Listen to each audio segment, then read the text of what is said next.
Hello guys, good morning. Dahil day off po namin ngayon ay naisipan ho namin pumunta sa ilog para manghuli ng isda.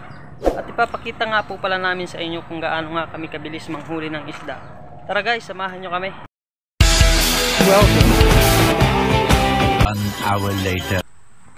Yun guys, andito na nga pala kami sa ilog kung saan kami manghuhuli ng isda. Medyo mahirap pandaan at saka medyo mabatwang ilog dito.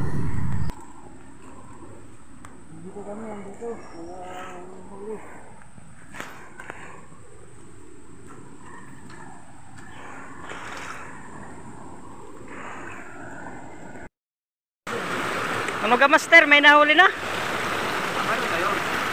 Tara doon.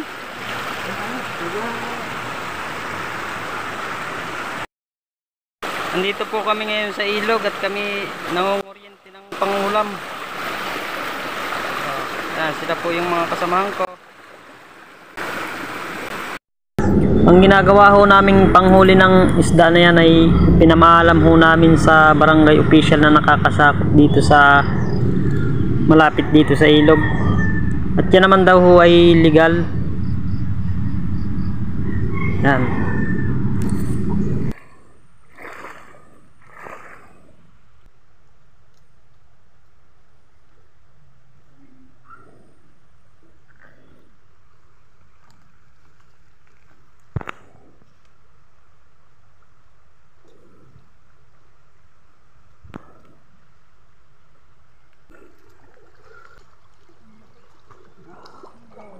Nang ang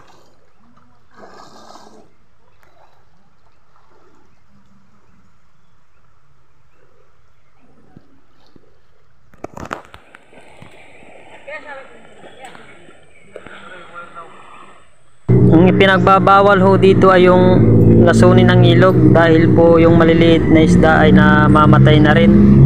At kahit saan naman ho siguro ay bawal yung ganong style ng panghuhuli.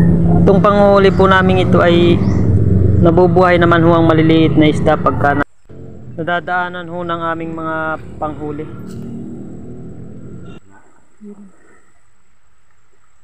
Ayan na, lumutang na. Ayan na.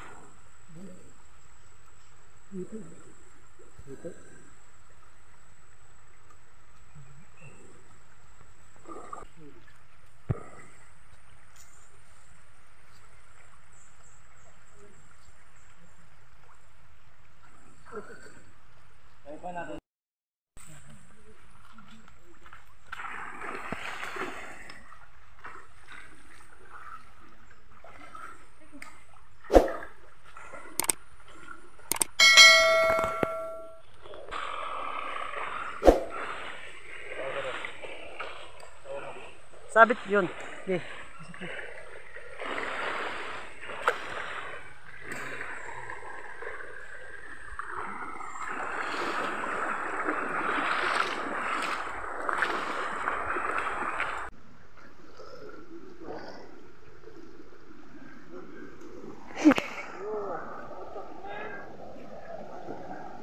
Doon tayo nakapokus sa ano eh.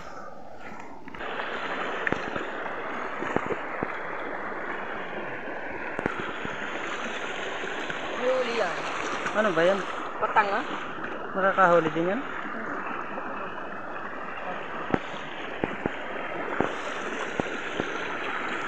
At yun nga guys, at medyo mainit na ang sikat ng araw kaya naisipan na naming umahon dito sa ilog.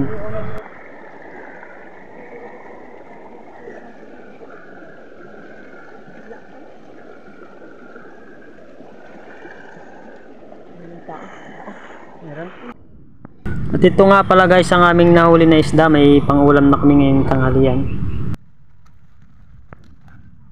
Ay, palos. Ay, masarap pagkata. Oo. Ano? May karpa kanina. Ayun, karpa. Guys, maraming salamat nga pala sa inyong panonood.